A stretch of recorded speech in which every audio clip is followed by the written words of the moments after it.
সুন্নি ইসলামী প্রাথমিক মাদ্রাসা পরীক্ষার বোর্ডের অধীনে আজ 28 ডিসেম্বর 2025 ইংরেজি চলিত শিক্ষাবর্ষের প্রথম ক্লাস অর্থাৎ ফাইনাল পরীক্ষা অনুষ্ঠিত হয়।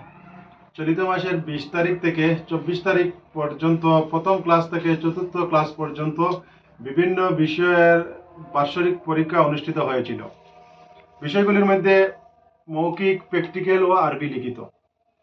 গত 20 ডিসেম্বর পঞ্চম ক্লাসের প্র্যাকটিক্যাল পরীক্ষা ছিল। আজ এই ক্লাসের বাকি থাকা 3টি বিষয়ের পরীক্ষা যথাক্রমে কুরআন মাসালা মৌখিক এবং আরবি লিখিত। বরাক উপত্যকার বিভিন্ন জায়গার 22টি আঞ্চলিক কেন্দ্রে ফাইনাল পরীক্ষা অনুষ্ঠিত হয়। এই 22টি পরীক্ষা সেন্টারে আনুমানিক হাজার খানিক ছাত্রছাত্রীরা পরীক্ষায় অংশগ্রহণ করে। বোর্ডের সঞ্চালক মৌলানা উমর আলী কাদেরী সাহেব, সভাপতি মৌলানা মাহবুবুর রহমান সাহেব, সহসভাপতি মৌলানা ইসলামউদ্দিন বড়ভূইয়া সাহেব এবং আমি বোর্ড সেক্রেটারি, বোর্ডের অন্যান্য কর্মকর্তা সহ বোর্ডের বিভিন্ন স্তরের প্রতিনিধিগণ আজ বিভিন্ন সেন্টার পরিদর্শন করেন।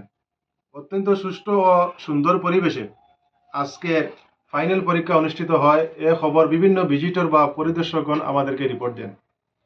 চলিত বর্ষের ফাইনাল পরীক্ষায় কালাইন আজমারা পরীক্ষা সেন্টারের মোট পরীক্ষার্থীর সংখ্যা ছিল 171 জন, যাহা এই বছর অন্যান্য পরীক্ষা সেন্টারের তুলনায় সর্বাধিক। যে সমস্ত পরীক্ষা সেন্টার ছিল তার মধ্যে বাঙ্গারপাড় বাজার মসজিদ, আজমারা কালাইন, কান্দিগ্রাম বিহাড়া, তারিণীপুর কাটিগড়া, বুরুঙ্গা বিহাড়া, শিবনারায়ণপুর খাটিগড়া, লাঠিমারা খাটিগড়া, জালালপুর গোরাগ্রাম বাউরবাজার সেন্টার, সোনাপুর সেন্টার, পশ্চিম জালালতলা, পূর্ব বাহাদুরপুর বদরপুর, রাহাতপুর শ্রীকুনা, তিনটিকরি, শেষশ্রী বড়খলা, বালিঘাট, উত্তর মোহনপুর সুনাই, লামারদুধপুর, রহমতিয়া মাদ্রাসা শ্রীকুনা, আকবরপুর শ্রীভূমি করিমগঞ্জ ও দক্ষিণ সেউতি বাঙ্গারপাড়। এই পরীক্ষা সেন্টারগুলিতে বোর্ড থেকে আনুমানিক 70 জন পরীক্ষককে নিয়োগ দেওয়া হয়।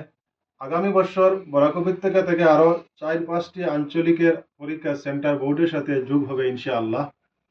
প্রাক্তন সঞ্চালক মরহুম আল্লামা মুফতি শরফুদ্দিন সাহেব রহমতুল্লাহি তাআলা আলাইহি রেখে যাওয়া এই সম্পদ ও বর্তমান সঞ্চালক মৌলানা উমর আলী কাদেরী হুজুরের বিশেষ খেদমত ও তৎপরতায় বোর্ড দিন দিন তরক্কির পথে যাচ্ছে আলহামদুলিল্লাহ।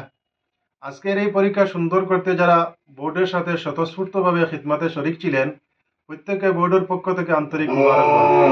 আগামী দিনেও আমাদের বোর্ডের সাথে আপনাদেরকে পাশে পাবো এই আশা ও প্রত্যাশা রাখি। আগামী রমজানের পূর্বে ফাইনাল পরীক্ষার ফলাফল বা রেজাল্ট ঘোষণার চেষ্টা করা হবে ইনশাআল্লাহ।